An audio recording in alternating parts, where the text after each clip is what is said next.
Hello again, and welcome to another story from the road. Festival season is upon us, and always like doing the festivals, especially when the weather's nice.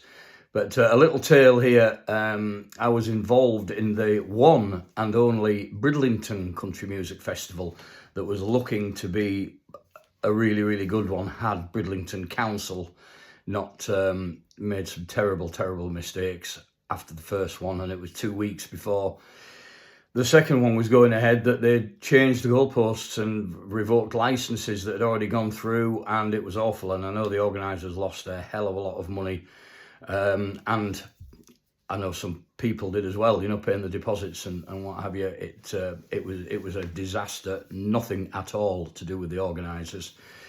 The council were just... Anyway, that's a whole other story, but the legalities of the whole thing, it was a nightmare. There was a report about that thick, all because one person had complained about the noise or the volume, and it turns out later he said, I didn't put an official complaint in, just asked if the music had finished 30 minutes earlier, which we'd all agreed, but they completely messed the licenses up, and there was about an hour's playing time in the day and an hour's playing time at night allocated, so it was just like they wouldn't grant it, wouldn't go ahead. Anyway, the first one, I'd been asked to do some comparing, emceeing with our good friend Mr. John Aston, who had been doing that for a long time, as well as performing, been a compare. So I said I'd love to, and I'd never ever done it before. I'd introduced the odd act on stage here and there, but the full stage managing and all that lot, I loved it. It was great.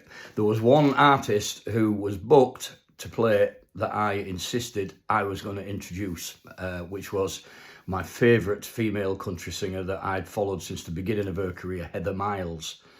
And John Aston said, yep, if you want to do that day, that is fine, no problem with me. I wish I hadn't bothered.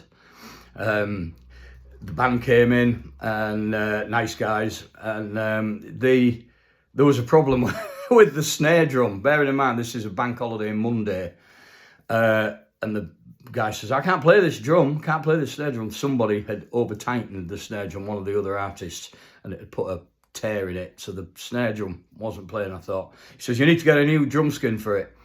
So I asked the sound man, don't suppose you've got some spare drum skins with you? He said, no, I haven't. He said, I've told people about over-tightening the snare drum. Anyway, it was like, what are we going to do? He said, I cannot play with that drum, it's just going to split, it's going to go through. So a few frantic phone calls later, and I believe it was Joe Buick from Little Rock, the drummer who was due to play later on. He just said, I'll bring you a spare skin. And we'd already rung other people, so that day we ended up with 4 spare snare drum skins, so that was all good. Anyway, got talking to Heather before she went on, and I was just saying, look, you're contracted to do, I think it was, I don't know, an hour and 15, something like that. Are you going to come back and do an encore? That was the thing you discussed with acts, right? You do your hour and a quarter, and then a false tab, as they call it, and we'll get the crowd shouting for more, and they're going to come back on and do another song, maybe 2, but you work with your compare and the artist, so it's slick. So I'd said to Heather before she went on, are you gonna do, the obligatory encore? And she said, I may. I'll think about it. All right. That's helpful. So anyway, introduced her, great show, the crowd were going wild, and she went to come off stage, down the steps, and I said, are you doing another one? Because I was going on to say the wonderful Heather Miles, and she just looked at me and said, I'm still thinking. Great. So I went on, the band are still sort of playing a bit of background, music, and I was saying, Heather Miles, do you want another one? Do you want another one? They're all shouting, and I'm thinking, how long am I going to have to milk this for? Anyway, she came back on, thank goodness, and did 2. I thought, oh, that's brilliant.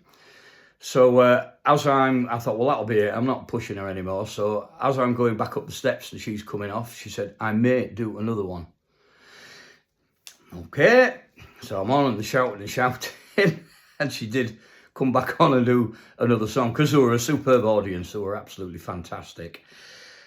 Off she came, all's well that ended well, and then Keith, who was running the festival, Keith and Sue, he just said, she's a funny one. He said, she said to me, why did the MC keep trying to get me to come off? was trying to get her to go on. I just wanted her to work with me, you know. But so I've learnt my lesson, and thankfully since then, it was mid 2004, I think, something like that. To date, every other artist has been fine and everything's been agreed on. The only thing you do have a problem with is timings. You want to keep it, if it's an hour and 10 minutes you're doing with the encore, that's what it's got to stick to. Because if you run over, you're using another artist's time and you end up finishing late. But trying to get artists' attention on stage to tell them one more, sometimes the lights are in their eyes and they can't see properly, or they're having that much of a good time, they just forget about the concept of time, and it's like sometimes you've literally got to go right up to their face, one more. But we've got it down to a fine art now, and we're looking forward to the up and coming festival, which is only a couple of days away. If you want to join us at Walesby, we've still got some tickets left. I think there's 1 or 2 camping spaces as well. So if you do fancy that, do drop me a private message and we'll see what we can do. All right, enjoy the weather. I'll be back with you soon.